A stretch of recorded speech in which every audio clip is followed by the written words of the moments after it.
잠언 24장 23절부터 27절까지입니다. 이것도 지혜로운 자들의 말씀이라 재판할 때에 낯을 보아주는 것이 옳지 못하니라. 악인에게 내가 옳다 하는 자는 백성에게 저주를 받을 것이요 국민에게 미움을 받으려니와 오직 그를 견책하는 자는 기쁨을 얻을 것이요 또 좋은 복을 받으리라. 적당한 말로 대답함은 입맞춤과 같으니라. 내 일을 밖에서 다스리며 너를 위하여 밭에서 준비하고 그 후에 내 집을 세울지니라. 아멘. 기도하겠습니다.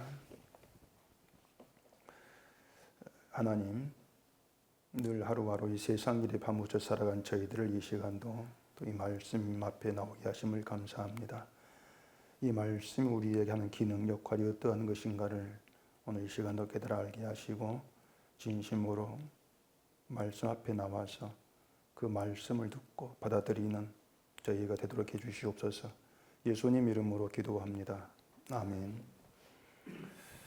기독교인들이 그 성경에 대해서 아주 굳건하게 믿는다고 하는 내용이 있는데 그것은 성경의 모든 말씀에는 오류가 없다, 그런 내용, 그런 것입니다. 이걸 신학 용어로 성경 무호설 이렇게 얘기를 하는데, 이 성경 무호설은 이제 기독교에서 중요한 교리로 자리하고 있고, 또 교회도 교인들에게 성경에 오류가 없다, 성경의 무호설을 믿어라 이렇게 가르치고 있죠. 전에도 잠깐 말씀을 드린 것 같은데, 이 성경 무호설을 두고도 의견들이 이제 나눠집니다. 완전 축자 영감설이라고 해서 이 성경의 글자 하나하나가 하나님의 감동으로 기록된 것이기 때문에 오류가 없다, 글자 하나하나에까지 오류가 없다, 이러한 주장이 완전 축자 영감설 그런 것이고, 이걸 이제 성서 문자주의라고도 하죠. 성경 글자까지도 1.1에게 오류가 없다, 그런 것입니다. 여기에 반대하는 이제 사람들이 있는데, 완전 무하다고 할 수 있는 것은 성경 원문밖에 없다, 원본만 무한 것이고, 인간은 오류가 있기 때문에 그런 인간이 성경을 번역하면서 하나님의 뜻을 완전히 드러내지를 못하고 또 누락이 되고 또 모순이 되는 그런 내용도 있게 되는데, 그래서 완전 무한 것이 아니다, 이렇게 얘기합니다.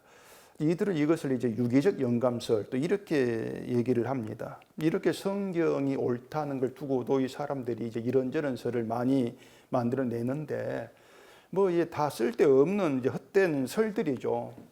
제가 이렇게 말씀드린 이유가 있습니다. 사람이 어떤 설을 믿든지 간에 어쨌든 성경은 무하다, 오류가 없다, 이걸 믿고 강조하는 교회가 또 한편으로는 성경을 실천해야 될 규칙으로 가르친다는 겁니다.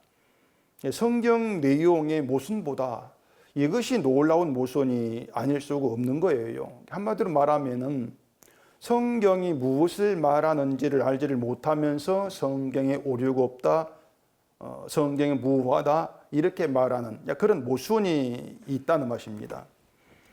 성경이 오류가 없다, 있다, 이런 말을 하려면 일단 성경을 알아야 됩니다. 그래야만이 성경에 오류가 있다 없다 이런 말이 가능하지 않겠습니까? 하나님께서 성경으로 무엇을 말씀하는가 이걸 알아야 되고, 그 말씀대로 되어지고 드러나는 세상 실상, 인간 실상들을 보면서 봐라, 하나님께서 말씀은 다 옳다, 이렇게 말을 할 수 있어야 한단 말입니다. 그래서 이 성경을 실천의 규칙으로 가르치려면 성경에 그런 내용이 있어야 하지 않겠습니까? 그런 내용이 있어야만이 성경 실천 규칙으로 가르칠 수 있는 것이죠. 성경에 하나님께서 어떤 그 실천의 규칙으로 성경을 말씀한 게 있다면은 당연히 그걸 이제 실천해야 될 규칙으로 가르치는 것이 옳은 것이고, 또 신자가 바르게 살아가는 하는 것도 옳은 말이 되지만은, 그런 내용이 있다면은 결국 성경을 모르는 자들이 성경이 옳다고 주장하는 그런 웃지 못할 상황이 된단 말입니다. 마치 이게 이제 맹인이 코만 만지면서 코끼리는 뼈가 없고 길고 가는 동물이다, 이렇게 이제 말하는 것과 다르지가 않은 것이죠. 그럼 만약에 당신은 성경이 옳다는 것을 무엇으로 알 수가 있는가 이렇게 묻는다면은 뭐라고 답을 해야 되겠냐 말이에요. 성경이 옳으냐? 그럼 무엇으로 증거를 삼을래? 무엇을 알 수가 있는가? 이런 물음에 대한 답. 저는 가장 기본적인 답으로 인간을 말하면 될 것 같아요. 인간이 성경이 옳다는 걸 보여주는 확실한 증거물이다. 이런 말이 된단 말입니다. 예를 들어 볼게요. 로마서 1장 28절에 그들이 마음에 하나님 두기를 싫어하며 이런 말을 바울이 했습니다. 이것이 하나님에 대한 인간의 마음 상태예요. 인간의 마음 상태가 하나님 마음에 두기를 싫어한다. 그런 뜻이란 말입니다. 그럼 우리가 성경을 옳다고 믿는다면 그 말도 옳은 것입니다. 인간의 마음은 하나님을 두기를 싫어해. 그런 마음이야. 이 말이 옳은 것이죠. 따라서 모든 인간은 마음에 하나님 두기를 싫어한다는 것을 받아들여야 돼요. 그래야만이 성경이 옳다는 걸 주장하는 그것과 맞는 것이죠. 또 거기에 자기도 제의를 하면 안 되는 것입니다. 나까지도 마음에 하나님 두기를 싫어한다. 그렇게 인정을 해야 한단 말입니다. 내가 교회를 다니든 하나님 믿든 착하고 바르게 살든지가 상관없이 나는 마음에 하나님 두기를 싫어하는 자야. 그렇게 받아들여야 되죠. 그래야만 성경이 옳다는 걸 내가 믿는 그런 의미가 되지 않겠습니까? 마음에 하나님 두기를 싫어한다면 그 마음은 하나님 보실 때에는 하나님 마음에 합하지 않아요. 하나님 마음에 합하지 않은 가치없는 마음이란 말입니다. 그 인간의 마음이거든요. 하나님은 인간의 그런 마음을 상실한 그대로 내버려 둡니다. 상실한 마음대로. 그게 바울의 말이죠. 그럼 그 내용도 옳은 거예요. 하나님은 우리 마음을 상실한 마음대로 내버려 두셨다. 그렇게 받아들여야만이 성경이 옳다는 것을 믿는 그런 의미가 된단 말입니다. 자, 그러면 하나님이 우리 마음을 상실한 마음대로 내버려 두었다면, 가치 없는 그런 마음으로 내버려 두었다면은, 그러면은 선하고 착한 자의 마음이 믿는 자의 마음이다. 틀린 말이지 않습니까? 하나님이 기뻐하는 마음은 양심 바르고 선하게 착한 마음이다. 이건 성경이 옳지 않단 말이에요. 하나님 우리 마음을 상실한 대로 내버려 주셨다. 그런 가운데 드러나는 것이 불의, 추악, 탐욕, 시기, 살인, 분쟁. 그렇게 우리 마음이 드러난단 말이에요. 그럼 우리는 또 그렇죠. 그런 우리 마음에 나오는 그런 이제 불의, 시기, 살인, 분쟁 이런 걸 가지고 하나님이 내 마음을 상실한 마음대로 내버려 두셨구나. 이걸 또 알아요. 그게 증거란 말입니다. 다시 말해서 하나님은 우리 마음을 정화를 시키고 깨끗하게 해서 내게에서 더러운 일이 나오지 않게 하는 그런 일을 하지를 않으신다고 하는 거예요. 그게 성경이란 말입니다. 그리고 하나님은 그 같은 일을 행하는 자를 사형에 해당한다. 이렇게 정하셨다고 했습니다. 바울이. 그 같은 일을 행한 자를 사형에 해당한다. 더러운 일을 행한 자는 죽은 자란 말이에요. 죽은 자. 이 모든 말씀 옳단 말입니다. 옳아요. 옳다면은 그러면 우리에게 나오는 증거물이 전부 다 불의하고 시기, 추악, 탐욕 이런 게 나오잖아요. 그런 증거물이기 때문에 그걸 통해서 우린 죽었구나. 그렇게 보는 게 성경이 옳은 것이란 말입니다. 성경이 옳다고 믿는다면, 그렇게 주장한다면 자기를 그렇게 봐야 되죠. 성경이 그렇게 말씀 따라가 자기를 이렇게 보는 게 맞단 말입니다. 나는 사형에 해당한 죽은 자입니다. 그렇게 여겨져야 돼요. 그런데 인간이 어떻게 행한다고 하냐면은 자꾸 어떤 그 인간에게서 선한 일이 나올 때 그것만 보면서 그 옳은 거야. 저게 믿음이 있는 거야. 이렇게 여긴다고 하는 것이에요. 물론 뭐 불의한 일, 막 시기하는 거, 살인한 이걸 보면서 옳다 이렇게 말하지는 않겠죠. 자기가 하는 일을 불의하고 시기하고 살인하고 분쟁하는 것을 안 본다는 겁니다. 자기가 하는 일을. 근데 교회 다니는 나는 불의와 시기와 살인과 이런 거 상관이 없어. 그렇게 자기를 보고 있다는 것이에요. 그리고 자기가 하는 모든 일을 믿음으로 간주하면서 옳다. 그러고 있다는 얘기죠. 그러니까 내가 하는 걸 보면 나는 옳은 거야. 나는 바르게 지금 믿음 생활하고 있어. 이렇게 보는 게 성경과 옳으냐 말입니다. 성경과 옳으냐. 성경 그런 애 없잖아. 없어요. 그러면 결국 성경 옳다고 하면서도 성경을 옳지 않은 말씀을 자꾸 그렇게 이제 내가 여기는 모순이 되어버린단 말입니다. 다시 말하지만 성경이 옳고 성경대로 자기를 본다면 나를 사형에 해당한 죽은 대로 봐야 돼요. 그게 성경이 옳다고 말한 것과 내가 맞는 거예요. 근데 자꾸 내가 이렇게 나오는 걸 보니까 성경을 모르는 것이고 성경 모르는 자들이 성경이 옳다 이렇게 주장하는 건 결국은 잘못된 것들, 자기 고집이 지나지 아니한다. 그렇게 판단할 수밖에 없단 말입니다. 근데 이게 지금 교회의 모습인 거예요. 자기를 옳다고 여긴다는 거. 성경 인간은 그렇게 보고 있어요. 자기를 옳다고 여긴다. 그걸 보면서도 그래 성경이 옳구나. 믿는 자가 없구나. 우리 그렇게 보는 거예요. 그래 성경이 옳아. 이게 바로 성경이 옳다는 인간에 보이는 증거물이구나. 그렇게 얘기할 수가 있는 것이죠. 인간의 마음은 하나님 마음이 합하지 않은 가치 없는 마음인데 그런 인간됨을 생각하지 않고 더럽고 가치 없는 그런 마음을 가지고 행하는 것을 인간 기준에 선하고 착하다. 오직 그 하나 이유로 옳다고 서로 인정해 주고 있는 거. 교회에 가면 그렇게 서로 옳다고 인정해 주지 않습니까? 그게 인간의 현실이고 그게 바로 성경이 옳다, 인간에 대해 바르게 말하고 있는 증거구나 이렇게 볼 수가 있단 말이에요. 또 누가복음 18장에 보시면은 예수님이 인자가 올 때에 세상에서 믿음을 보겠느냐 이런 말씀 하신 적이 있습니다. 예수님이 세상에 다시 오실 때에 이 세상에 믿음이 없다 그 뜻이거든요. 믿음이 없어. 예수님이 계실 그때는 믿음이 있었는데 하늘 가시고 다시 오실 때는 사라지고 없다 그 뜻이 아닌 거예요. 예수님이 계실 때에도 하늘로 가셨다가 다시 오실 때에도 세상에 믿음 있어 본 적이 없다 그 말입니다. 처음부터 끝까지 이 세상에는 믿음이 없어요. 믿음이 없다면 믿는 자도 당연히 없는 것 아닙니까? 믿음이 없는데 믿는 자가 있다 이거 잘못된 거죠. 믿음이 없으니까 믿는 자도 없는 거예요. 그럼 결국에 뭡니까? 믿는다고 하는 사람들, 그 믿는다고 하는 사람들의 믿음은 믿음이 아니란 뜻입니다. 그건 믿음이 아니다.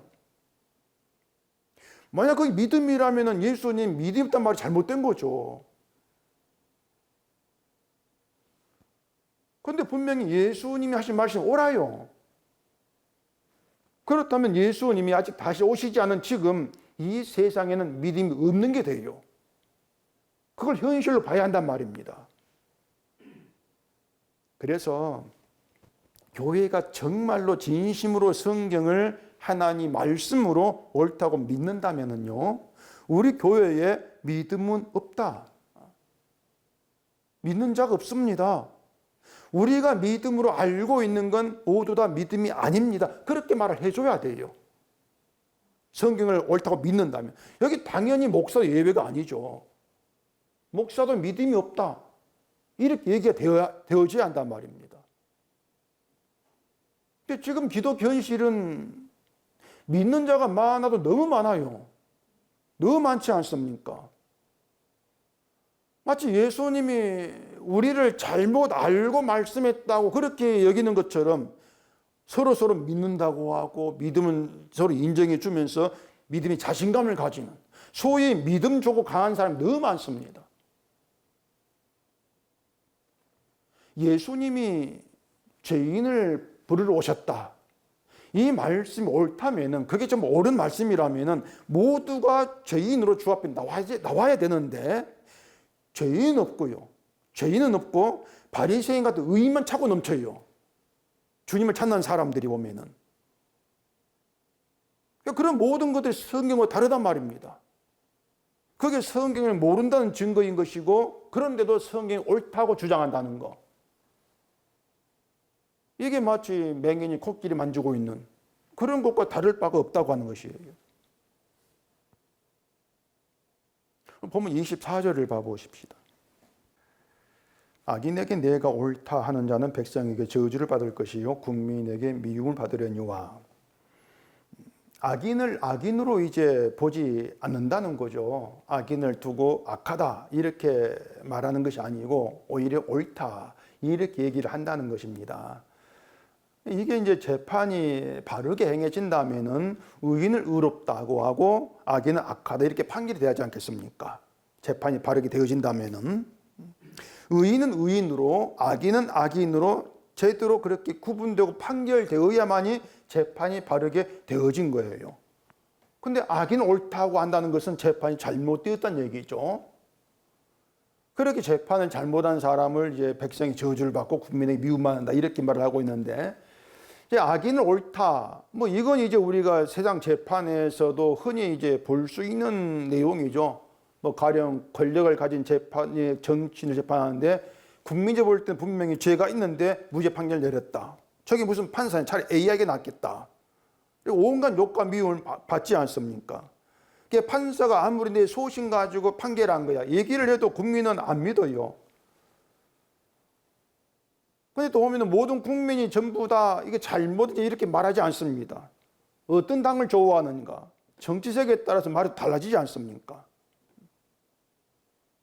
23절 봐보십시다. 이것도 지혜로운 자들의 말씀이라 재판할 때에 낯을 보아주는 것이 옳지 못하니라. 이게 재판할 때에 이 사람의 봐준다. 낯을 봐준다는 게 사람 본다는 거 아닙니까? 낯을 봐주는 게 옳지 않다는 것을 모를 사람이 없어요. 근데 사람 마음이 성향이 또 그렇지가 않거든요.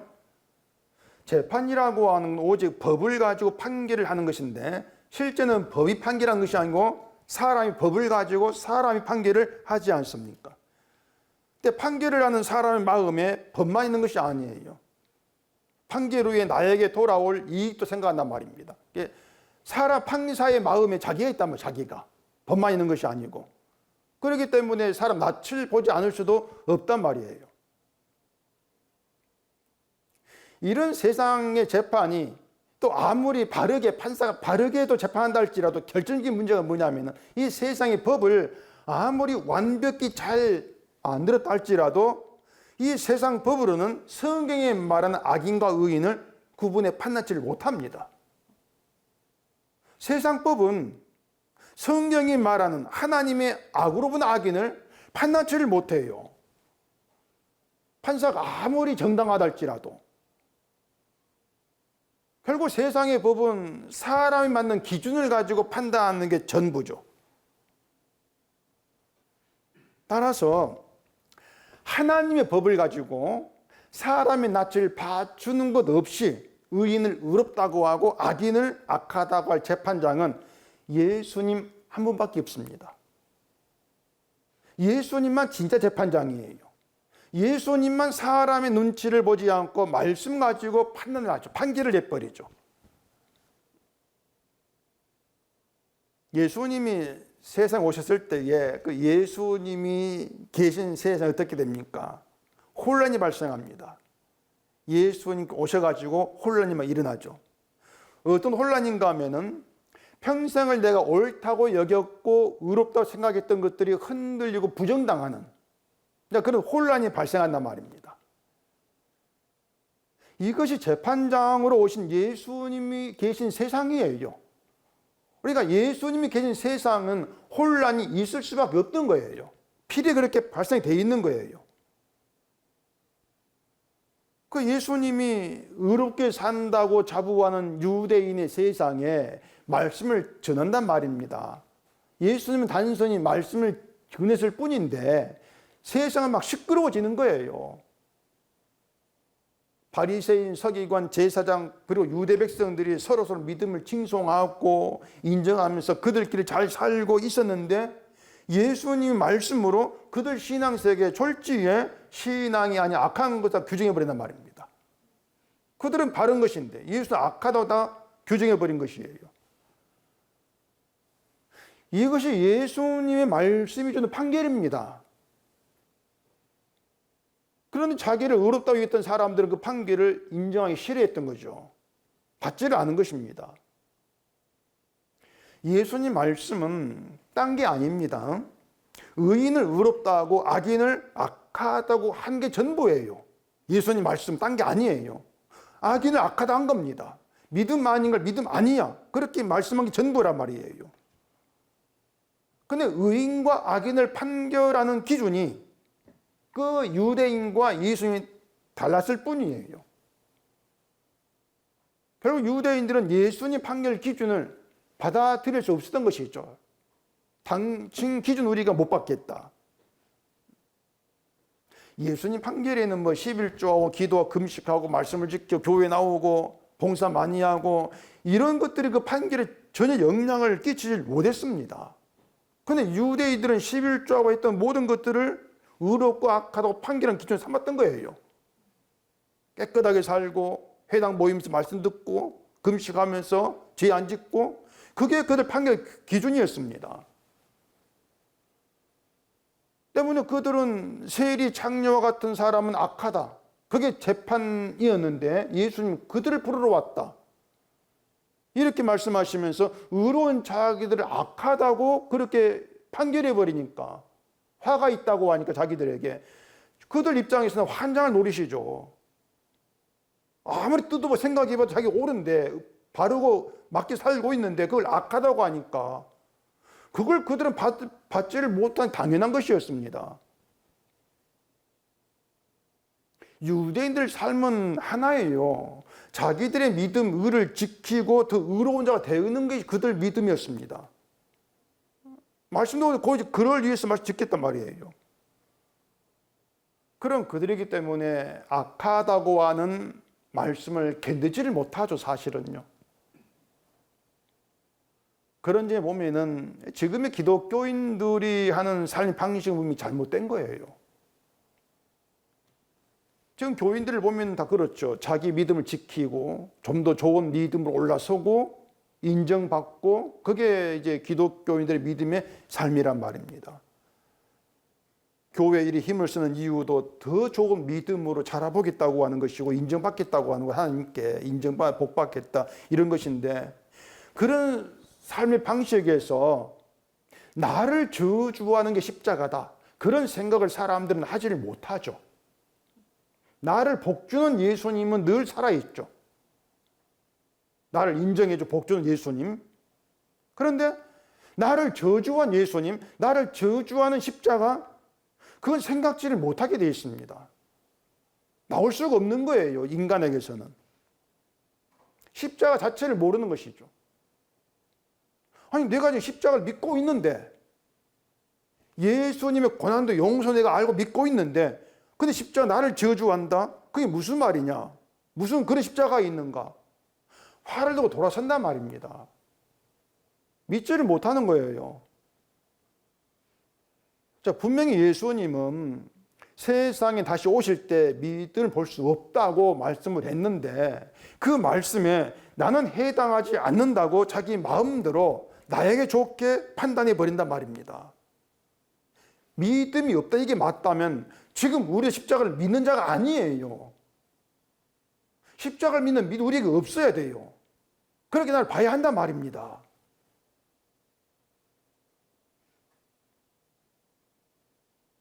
결국 사람들이 믿는 십자가는 나를 저주하는 저주가 없는 십자가입니다. 사람들이 믿으면 자꾸 그렇게 생각을 하고 있는 것이죠. 그래서 예수님이 우리에게 말씀으로 오셔서 말씀으로 우리를 재판하시는 것이고 판단하고 계시는 거예요. 그렇기 때문에 우리가 말씀 앞에 나올 때는 재판받는다는 그 의식이 좀 있어야 합니다. 나를 재판한다, 나를 판결한다, 어떻게 저주로. 근데 그런 생각 없이 그냥 주구장창 성경만 들여다보고 있는 것이죠. 그러니 뭐 남는 거나 성경 읽었다, 뭐 이것만 남고 그것만 자꾸 믿음으로 세워지는 것입니다. 그런 악순환이 계속 반복이 되고 있는 것이죠. 예수님의 재판은요, 내가 믿음이 있는 거 없는 거 판가름하는 그런 재판이 아닙니다. 말씀은 내가 믿음으로 사는가 살지 않는가 이걸 판단하는 그런 말씀이 아니에요. 믿음이 없다 이렇게 말씀했으니까 내게 믿음이 있는가 이걸 가려내려고 하지 않을 것 아닙니까? 그런 재판 없어요. 재판의 결론 정해져 있습니다. 판사가 그 판결할 때에 이제 결론에 해당하는 부분을 주문이라고 그러죠. 주문이라고 하는데 그 주문, 피고인 사형에 처한다. 이게 모든 이에게 외의 없이 적용되는 예수님의 재판의 판결, 주문이라는 것은 놓치지 않아야 합니다. 우리가 사실은요. 나에 대한 판결 주문이 사형에 처한다. 그게 말씀대로 믿는 그것이요. 내가 막 내 변호인이 돼가지고 그래도 나름 내가 바르게 살았다고 할 수 있는 증거를 10가지, 100가지 막 예수님 앞에 내어놓는다 할지라도 예수님은 증거로 채택하지 않는다. 받아주지를 않습니다. 오히려 예수님은 우리에게서 쉬지 않고 흘러나오고 있는 불의한 것들, 추악한 것들, 시기하고 분쟁하는 것들 등등등을 사형에 대한 증거로 내어놓죠. 내 딴은 뭔가 좀 그냥 가벼운 시기일 뿐인데, 가벼운 것일 뿐인데, 그게 사형에 해당한 증거물로 내어놓고 있는 거예요. 그게 말씀이란 말입니다. 말씀이 재판이다. 그렇게 우리를 악하고 믿음이 없고 죽음이 마땅한 자로 판결해서 드러나게 하는 게 예수님 재판이에요. 그렇게 말씀 우리를 죽은 자로 드러내는 재판을 그 기능을 한 이유가 있습니다. 25절 봐보십시다. 오직 그를 견책하는 자는 기쁨을 얻을 것이요 또 좋은 복을 받으리라. 여기 그를 견책하는 자, 견책이란 말이 나오는데 사람들이 알고 있는 그 견책은 그 욥의 세 친구들이 하는 것과 별반 다르지가 않습니다.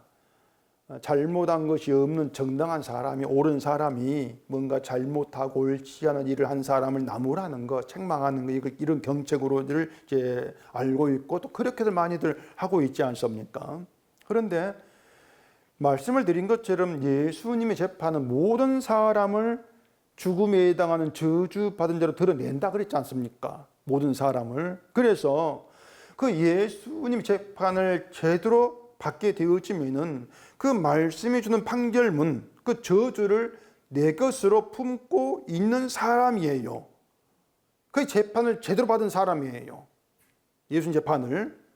그럼 그 사람이 저주를 품고 있는 사람은 다른 사람을 견책한다면은 그것은 함께 저주받은 자, 죽은 자가 되는 겁니다. 그게 성도의 견책이에요. 너 왜 이런 잘못합니까? 그건 견책이 아니에요. 그건 비판이지 그냥. 난 옳다고 하면 주장한 비판일 뿐이고 내 들보를 보지 못하는 성도의 견책이라고 하는 것은 예수님 재판을 받은 자로 저주 속에 품고 있는 자로 함께 저주 자리에 들어가는 거예요. 그게 견책이에요. 그렇게 함께 저주받은 죽은 자가 되어서 죽은 자를 살린 예수를 바라보게 되어지는 것이 바로 견책받은 자를 함께하는 관계란 말입니다. 예수님 앞에 서서 재판을 받아보지 않은 사람들에게 필히 나오는 게 있습니다. 그것은 내 힘으로 쌓은 내 의가 얼마나 허망한지를 모른다는 것입니다. 늘 내 의가 살아있거든요. 내 의가 무너진 경험이 없는 거예요. 재판을 받게 되어지면요, 그 저주를 속에 품게 되어지면요, 내 의가 무너지는 경험을 할 수밖에 없습니다. 내가 옳지 않거든요. 모든 게 무너져요. 그러니까 예수님 재판은 우리의 모든 걸 다 뺏어버립니다. 다 뺏어버리는데 빼앗긴 것이 없으니까 항상 내가 이런 자기 걸 가지고 가득한, 그걸 믿음으로 여기는 그런 상태가 되는 것이죠. 그런 사람들이 누군가를 견책할 때 욥의 세 친구들 한단 말입니다. 네가 죄가 있으니 이렇지, 너 왜 이렇게 해, 너 왜 옳지 않아, 그런 견책이 나오는 거예요. 성도라고 하는 것은 예수님 앞에서 모든 걸 다 빼앗긴 자로 만납니다. 아무것도 없는 가난한 자로 만나는 게 성도의 관계입니다. 옳다고 할 것이 아무것도 없는 자로 함께하면서 그게 서로 견책이 되는 것이에요. 그게 성도예요. 이것이 우리를 교회로 나오게 하시는 이유라는 것을 우리가 알아야 돼요. 때문에 교회에 나온 걸 두고도 뭐 주일 지킨다는 걸 두고도 잘했다고 말할 수가 없는 거예요, 우리는요. 서로에게 견책이 되는 그런 관계로 만들어서 교회로 나오게 하시는 것. 이것은 우리가 자발적으로 만드는 교회가 아니고 말씀이 그렇게 만들어가는 일이라는 것입니다. 그렇게 보면은 예수님이 다시 오셨을 때 믿음은 있어요. 믿음이 있습니다. 그런데 왜 믿음이 없다고 하시는가 하면 우리의 믿음이 아니기 때문에 그래요. 우리의 믿음이 아니다. 우리의 믿음이 아니라 하나님으로부터 온 믿음만 있다 그 말입니다. 그것만 믿음이야 그 얘기예요. 결국 이렇게 말씀은 내게 있다고 생각했던 그 믿음까지도 없는 것을 만들어버리는 거예요. 믿는다고? 그건 내 믿음이 아니라 하나님으로부터 말미암은 선물인 은총의 믿음이었구나. 그러면서 내 믿음 빼앗아가 버립니다.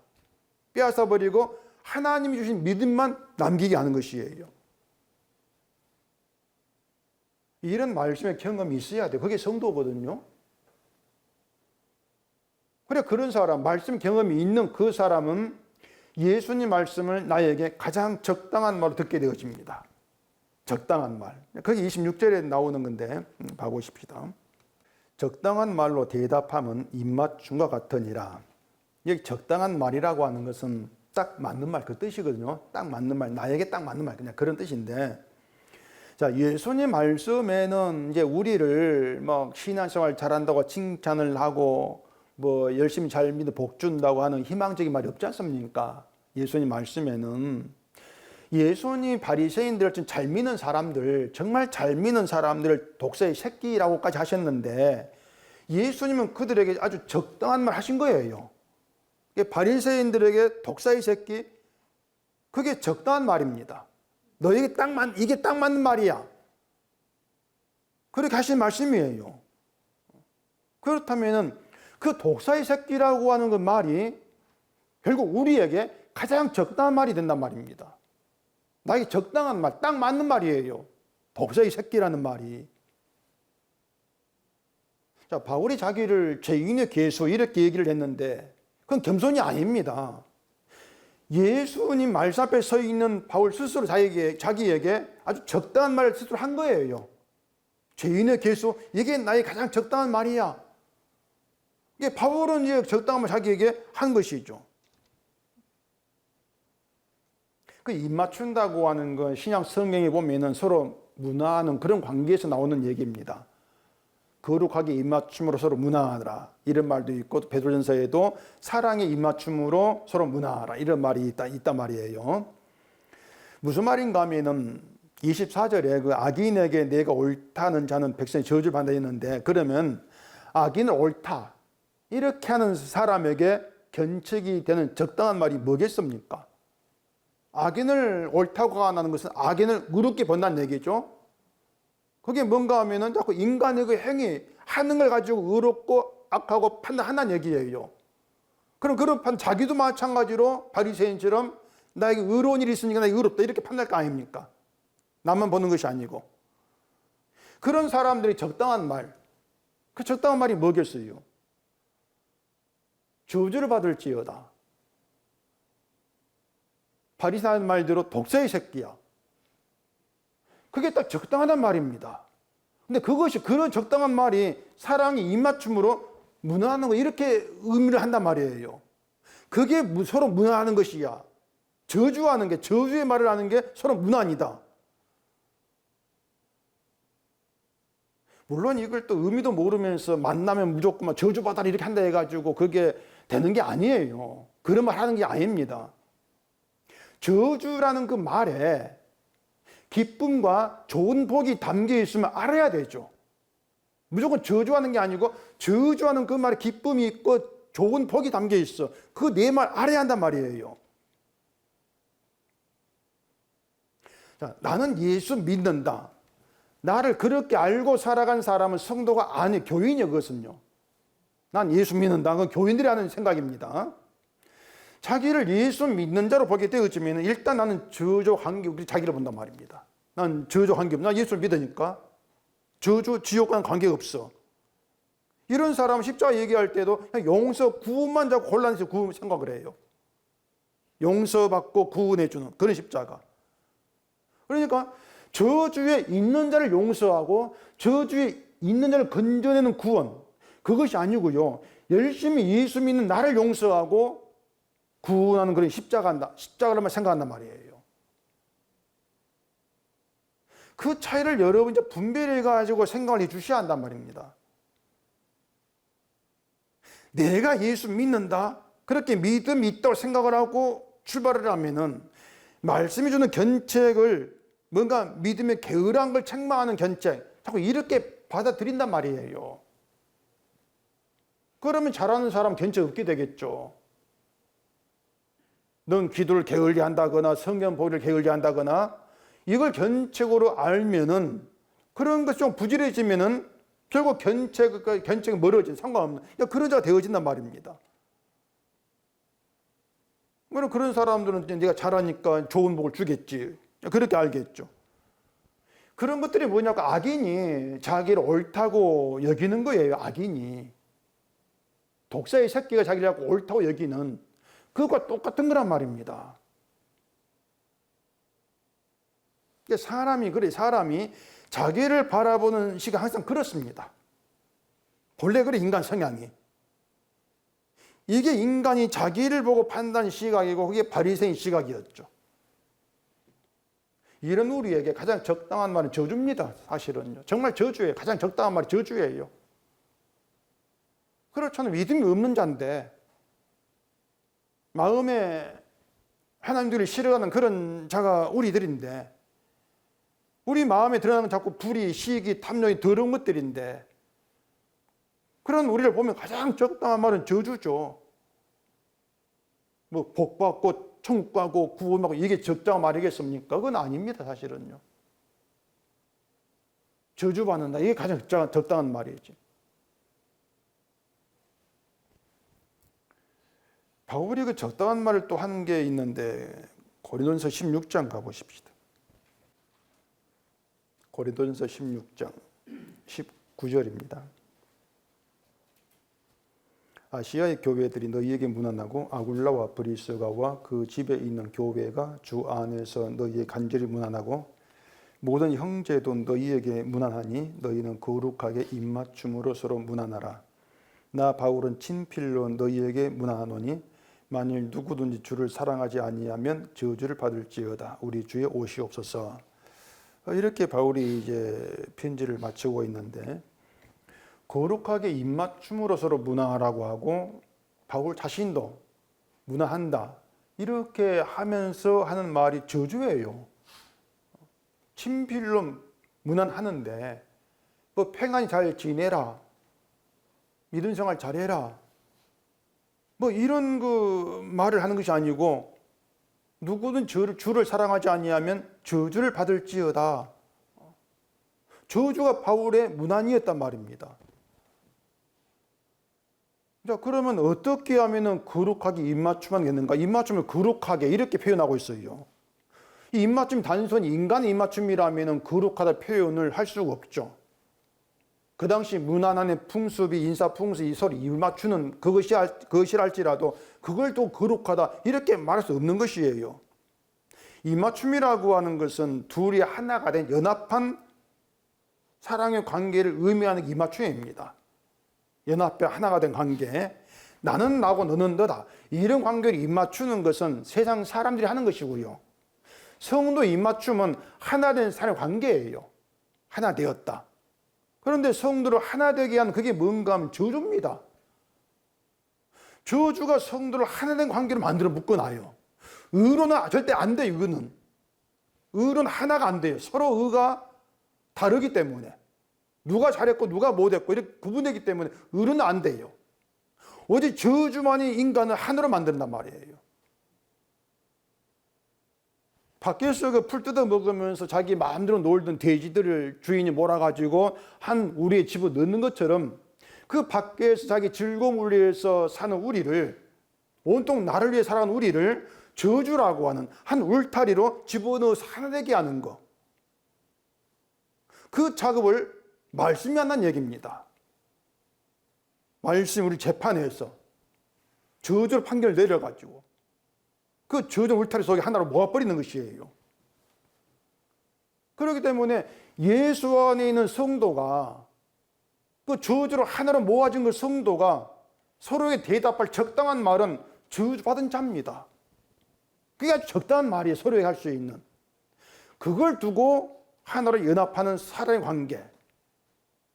이걸 의면 입맞춤 이렇게 얘기를 하는 것이에요. 하나의 관계. 이런 입맞춤 관계에 있는 게 교회라고 하는 겁니다. 그래서 성도는 자기를 저주받을 자로 선포하는 그 말씀을 십자가로 인도하는 복음으로 들어요. 나를 용서하고 구원하니까 복음이다. 그것이 아닙니다. 나를 저주받을 자로 이끌어가서 그 저주받은 자리에서 용서를 보게 하고 구원을 바라보게 하는 그 십자가의 말씀을 복음이다. 이렇게 듣게 되어지는 것이죠. 이런 관계로 하나 되는 교회는 우리가 절대 만들 수가 없습니다. 우리 믿음이 없으니까. 성령의 오심으로 만들어지는 것이기 때문에 거룩하다. 그런 교회를 이렇게 얘기하는 것이에요. 그래, 거룩한 입맞춤 이렇게 표현하고 있는 것이죠. 그래서 우리들은 이 성경을 보면서 늘 나에게 적당한 그 말, 저주란 자리에 내가 끌려가기를 우리는 정말 늘 그렇게 행해져야 된단 말입니다. 그게 성경을 보는 거예요, 그것이. 말씀을 앞에 나올 때마다 재판을 받는다는 그런 심정이 되어져야 되는 것이죠. 근데 자꾸 사람 교회 와가지고 교회 안에서 나를 보기 때문에 내가 누구인가를 자꾸 놓친단 말입니다. 27절에 보면은 이제 또 이런 말을 합니다. 내 일을 밖에서 다스리며 너를 위하여 밭에서 준비하고 그 후에 내 집을 세울지니라. 이런 말인데, 여기 이제 밖에서 다스리라는 말이 무슨 뜻인지가 좀 애매한데, 일단 밖이라고 하는 그냥 편하게 이 세상으로 생각을 해보면은 내 일을 세상에서 다스리라는 이런 뜻이 되는 것이겠죠. 이게 무슨 말인가 하면은요, 너가 과연 옳다고 할 수 있는 자인가를, 과연 내가 믿음이 있다고 말할 수 있는가를 세상에 살아가는 너를 보고 확인하라, 그 뜻입니다. 다스리라고 하는 것이 너를 확인할 뜻이거든, 확인하는 것이거든, 작업이란 말이에요. 근데 우리가 이 세상에서 살아가는 걸 보면은 전부 나를 위한 게 전부지 않습니까? 나를 위해 살아가는 거. 뭐 하나 우리가 뭐 하나님을 위해서, 예수를 위해 살고 있는 게 뭐가 있어요? 온통 나를 위해서 일하고 나를 위해 사는 것이죠. 그러니 나의 일을 밖에서 다스리게 되어지면은 드러나는 게 결국 그거예요. 나를 위해 살아가는 저주받을 자, 그거밖에 없어요. 죄 가운데 있는 자. 옳다고 할 것이 아무것도 없어요. 근데만 내 일을 자꾸 어떤 교회 안에 들어와 생각하게 되어지면 내가 옳죠, 바르죠, 믿음이 있죠.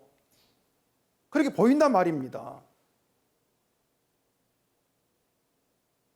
또 너를 위해서 밭에서 준비하라고 하죠. 이게 밭에서 준비하라는 거 같은 의미로 올 수가 있단 말입니다. 사람이 밭에서 하는 일은 뭔가 믿음과 관계없다 생각을 합니다. 근데 예수님 그랬죠. 밭에서 일하다 구원한 사람 있는 것이고, 맷돌 돌리다 구원한 사람 있는 것이고, 내 일을 하다 구원을 받아요. 교회에 가지고 어떤 믿음 일을 하다 구원받는 게 아니고요. 그게 뭔가 하면은 밭에서, 세상에서 자기를 저주받은 자로 보면서 그런 저주받은 자로 밭에 일할 때, 그게 구원이란 말이에요. 결국은 네가 어디에 일하는지 간에 저주받은 자로 있으란 얘기예요, 그냥. 예수님은 죄인으로 오셨으니까 죄인으로 존재하라, 그 말입니다.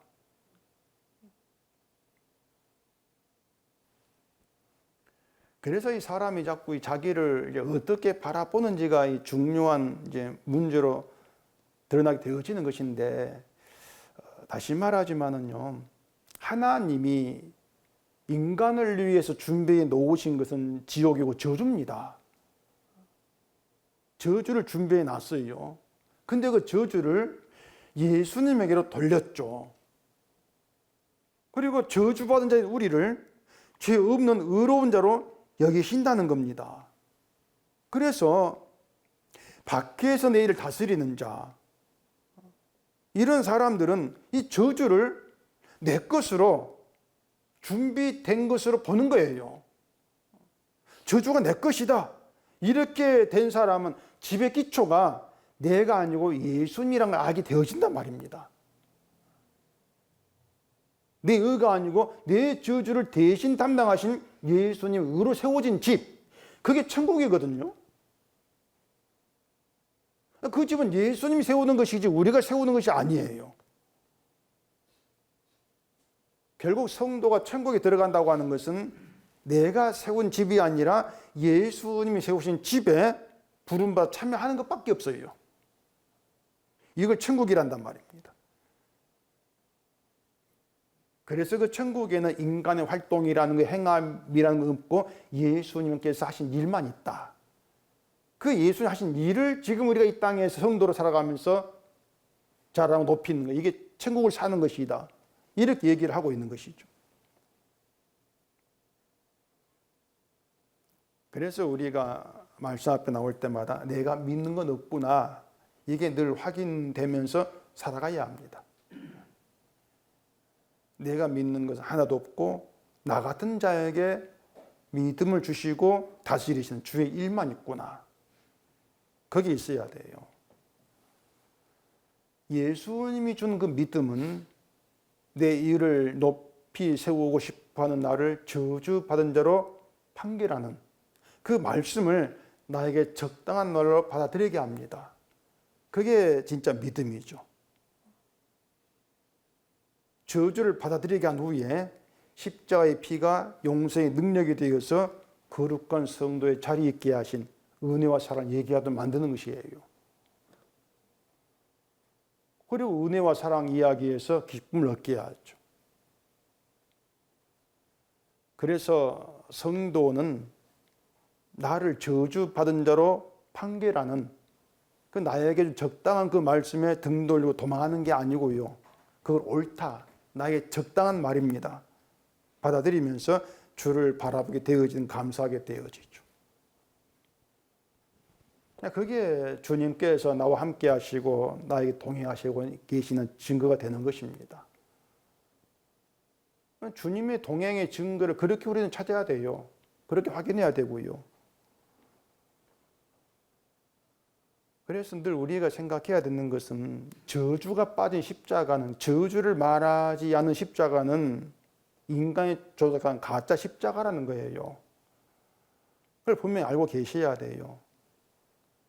저주가 빠진 십자가는 그냥 인간의 구원을 위해서 만든 이주포입니다. 그런 십자가는 구원과 연관이 없는 것이죠.